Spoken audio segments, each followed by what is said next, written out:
This is UMAR AHMED for IFL TV in association with MTK Global, joined by Eddie Hearn. Weigh-ins for Edwards Marino. What a story about Charlie. Headlines his own show now. Assuming he gets past tomorrow, I know it's going to be tough. Yeah, what is it? Assuming he gets past tomorrow night, I know it's going to be tough. Let's talk flyweight and superfly. What's the plan for him? It's interesting because you got Selby is in a final eliminator actually this weekend. Not a lot of people know that. Which is a fight I think he'll win, and he'll become mandatory. Charlie will probably have one more fight between him and the mandatory, but there's a big domestic fight as well, and then also the option to move up to super flyweight to face Cal Yafai as well, which is a fight that has always had people interested, but obviously now with the credibility that Charlie has got, becomes a big domestic fight as well. So a lot of options, and there's also the unifying option. So I think that if it's not Selby or Yafai next, he should be looking to unify. And I'd love to see him do it. I really think this is going to be a tough fight. You know, I was looking at the ticket reports this morning, and Marino has over 200 coming from Spain, which is quite unique. I don't there as well. One, that shows that they think he's got a great chance, and two, that actually shows the growth of Spanish boxing, which is quite interesting because I've seen some big crowds gathering there lately. But anyway, so yeah, I think he's got a great future. He's just got to make sure he does the business on Saturday night, and I think what we saw yesterday from Marino was a lot of hunger and desire, the same kind of way that Charlie spoke when he was challenging for the world title. So you know this guy's going to give it everything. Like I said, he's same stable as Sergio Garcia, got Sergio Martinez behind him. They're up for this.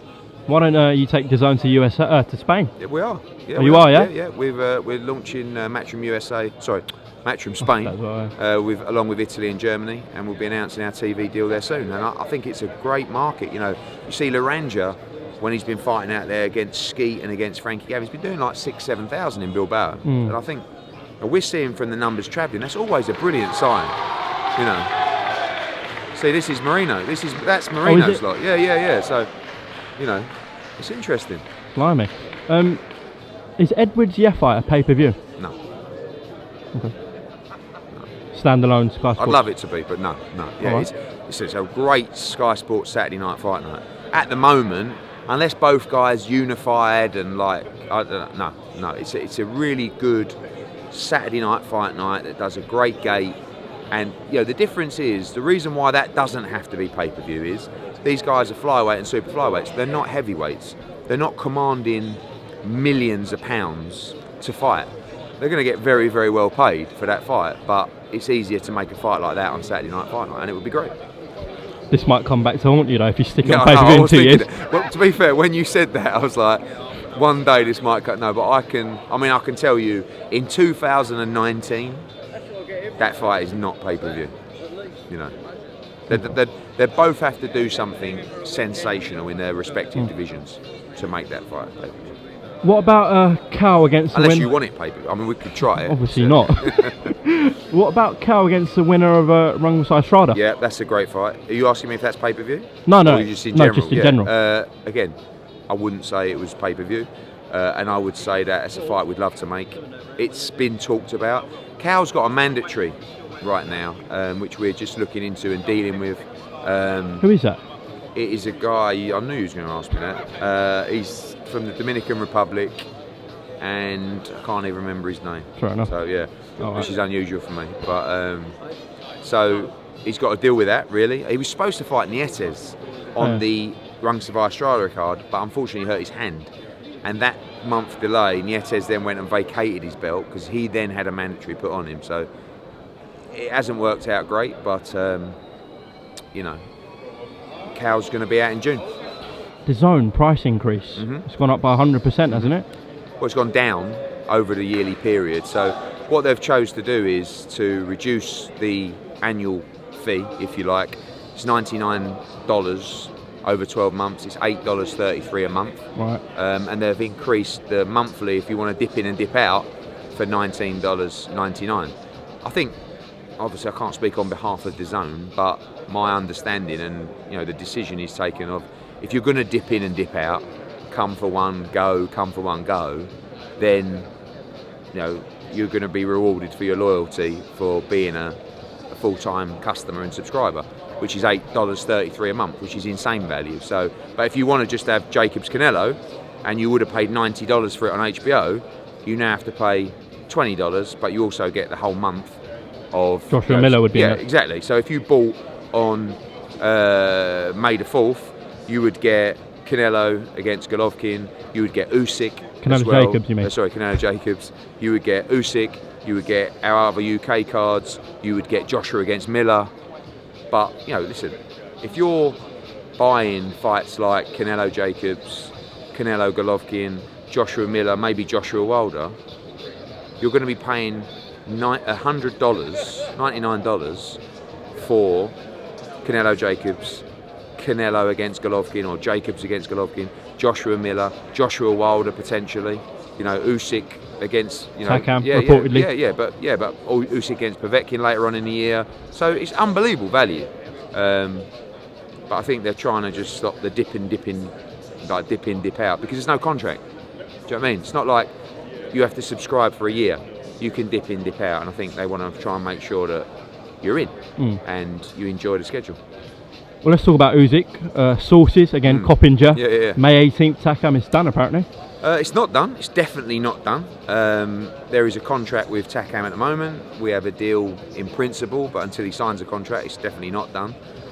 We're just toying with the idea of whether to go May 17, because Wilder's May 18 now, and do we want to clash? I don't think it makes sense for anybody, really. Usyk's a player in the heavyweight division, and we want him to get as much visibility as possible. But I hoped to make an announcement today, but it's likely that will come now over the weekend. With Wilder on Showtime now and Fury locked in with ESPN, if Usyk beats Takam, why not Joshua Usyk at the end of the year? Yeah, so it's a real possibility. I mean, Usyk's going to be the mandatory. If he moves up to heavyweight full time, the WBO rules say he has to become mandatory. And the WBO mandatory is due after Miller, well, later on in the year, like October, November. So unless Joshua has an exception or fights a unification fight, he will have to fight Usyk at some point. Whether that's November, December, or whether that's March or April, it's going to be an amazing fight. But listen, Usyk, I know everyone just presumes Usyk's going to move up to heavyweight and beat everybody. It ain't going to be easy. And although I expect him to beat Takam, I also know that Takam's a lump, and he's going to give him a very, very tough fight. It's going to be a heavy guy against a very small, at the moment, heavyweight. Did you see Finkel's comments lately? I don't. The figures weren't real from Dazn. Yeah, look, he's going to say what he's going to say, isn't he? When he says the figures weren't real, ask Canelo, ask Golovkin, ask AJ if the figures from Dazn are real. Ask Danny Jacobs, ask Andrade, ask Hooker, all these guys, you know. So it wasn't, you know, the disappointing thing was,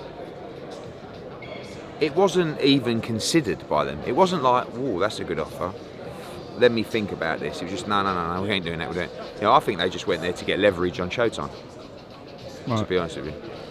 And I don't know what it's going to take to get the fight made, but as we have done over the last year or more, we have to just keep trying. You know, our first offer was rejected. Our second offer, 15 million, was accepted by Deontay Wilder in writing. When we sent the contract, they didn't want to know. So, but still, that number got his attention. We're now at 3 times that number, and they're still not even biting. So I don't know what else it's going to take. So would Dazn consider just doing a one-fight deal? Because I think Espinosa had a problem with that. I don't think the one-fight deal is what anybody wants. You know, even particularly Wilder, because I think what they want is a 2-fight. The 2 fights between the two make sense, right? If they want to do one, that's definitely an option as well. But it's not. This isn't a deal for Wilder necessarily to sign with Dazn. If he just wants to do the fights on Dazn, that's no problem either. They know that. But because of the timing of the meeting, that's why they offered him the Brazil fight as well, as part of those, like a 3-fight. If it's a 2-fight, if it's a 1-fight, no problem either. It's not really about luring Wilder to Dazn. It's just doing the fight on Dazn. Mentioned Tyson, he's on ESPN. I know Dazn and ESPN get on, don't they? Yeah, I mean, that's supposed to. You know, I've got a decent relationship with Top Rank. They're a bit naughty sometimes, so are we sometimes, but I think that... Is that more realistic than Joshua Wilder at the present moment? No, I don't think so. I still think Joshua Wilder has a great chance of happening later in the year, to be honest. But I don't think Joshua Fury. There's a lot of obstructions in Joshua Fury. Not just ESPN and Dazn, that might be easy to overcome, but also BT Sport and Sky Sports box office. You know, that's not going to be easy to overcome. But I do think that if we can't get Wilder, we do have to look at the Fury fight for sure, because that's a big fight. All right. I think he's fighting June 15. Apparently. Oscar Rivas, I think. Tom Schwartz, I got really? today, which would be a shocker. I've heard Jennings as well, possibly. No, I mean, the only danger with Tyson Fury is a really skillful, talented fighter. And he's very hard to beat, all right? Against a poor level oppo, Tyson can absolutely stink the place out. And we don't want that, because that's going to affect the value of future fights. I want him to go in against a good opponent and look really good. I want Wilder to look amazing against Brazil. I want Joshua to look amazing against Brazil, because it just keeps making these fights bigger and bigger. You've gone on record saying pay-per-view is dead in America. I haven't actually. Have you not? No, I haven't. Okay. No, others have. I don't think pay-per-view is dead. I think the model of pay-per-view and the price point should mean it's dead. I don't think that the fans should be paying $80, $90, $100 for one night of boxing. Now, when you talk about the Dazn price, okay, I know people always moan about stuff. It's $100 for the entire year, right? You're going to get all the Canelo fights, all the AJ fights, all the Golovkin fights, all the Usyk fights, Andrade, Jacobs, Hooker, Bellator, Rungsivai, Bellator, our UK stuff as well. You know, I mean, so why should you pay $80 or $85 for one night of boxing? You know that Mikey Garcia fight last weekend? Apparently did 400k. Apparently he done 250k. But 400, by the way, is really good. Really good. I don't believe it did 400k, but we'll see. But then you've got Crawford Khan coming up. That's gonna, I mean, people are talking about that doing 150, 200,000 buys. Like, and I'm not surprised at that price point. But what I'm getting at is that pay-per-view card with Mikey Garcia, Errol Spence. I loved the show, by the way. I thought the show was brilliant. I thought it looked amazing. They had 40,000 there. Yep. Do you know that the away fighter in every fight, not one away fighter won a round through the whole night? Really? I didn't watch the undercard, so. No. So if you're going to pay, like, can you imagine if I moved our price to £65? You'd be hung, wouldn't you? Hung, drawn and quartered. It's fucking so I should be, to be honest with you. But, you know, I think we get a great ride here. I do. And again, I hope that my honesty in interviews about the market and about Sky and DAZN and why fighters are going to America, I hope I explain it in a basic way for people to understand, because it really is very simple. You know. So I don't think that I'm not going to come out and say pay-per-view's dead. I just think at $80 pay-per-view should be dead. You know, and I think it's going to die if you maintain that price point and if you keep doing one a month. Because what's happening is, similar to what happened with Sky, Showtime can't afford to stay in the game. They can only do it, and Fox, they can only do it by having pay-per-views. So now you had Wilder Fury in December, you had Pacquiao Broner in January, you had Garcia against Spence in March, you've got Khan Crawford in April. This is $80 a month to watch one fight a month. So if you watch all those fights, you're at $320 over 4 months to watch 4 fights. It's fucking mental.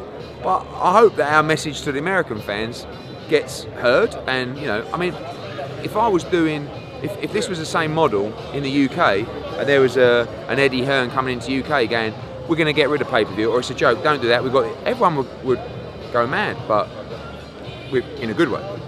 But I just think that $80 a pay-per-view, I just think, you know, I think it's got to stop, to be honest. Did you see that list Espinoza put out, the ESPN thing, which had Wilder and Fury above Joshua in terms of like fame? Yeah. Thoughts? There's plenty of lists, isn't there? I mean, there's other lists where they've got Joshua down. Joshua won the most famous sportsman in the world competition in some list last year. I don't know, I'm fucking putting it out everywhere, you know. So they're saying that Deontay Wilder is worldwide more famous than Anthony Joshua. Absolute bollocks. But it was obviously a list that suited Espinoza. Just the last one, Eddie. We spoke about it off camera. I did a recent interview with Tunde Jai. Said he's the A side in the Kovalev fight. I loved the interview. Fights off if it's in America. I loved it. I loved it. I thought you did a great job. I saw some arguments about it. Actually, Andy Clark mentioned it. Did he? Yeah. Come on. We're talking about Tunde's comments about Yarde and thingy. Yeah. So this is what I got, and actually saw Andy's comments as well. So the situation is it a bigger fight in the UK or the US, right? What constitutes a bigger fight? If you're talking about gate, just gate, UK, right? It's UK. Yeah. If you're talking about money, No, it's over there all day long. It's not even comparable.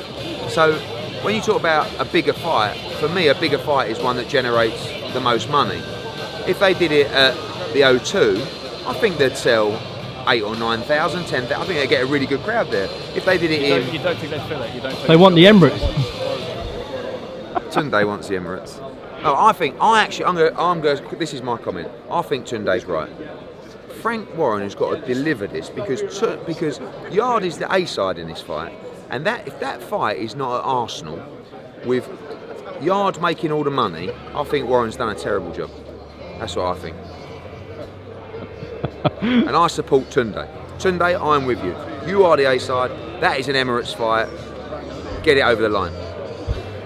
On that note, Eddie Hearn, thank you very much. Right. Can I title it that you support Tunde? No, don't. I'll get killed. I've seen the comments. I don't agree with what he's saying, but I do agree with he said two things in there that actually made sense. Number one was he went to Kovalev's fights and it was half empty, right? It's just that's America, right?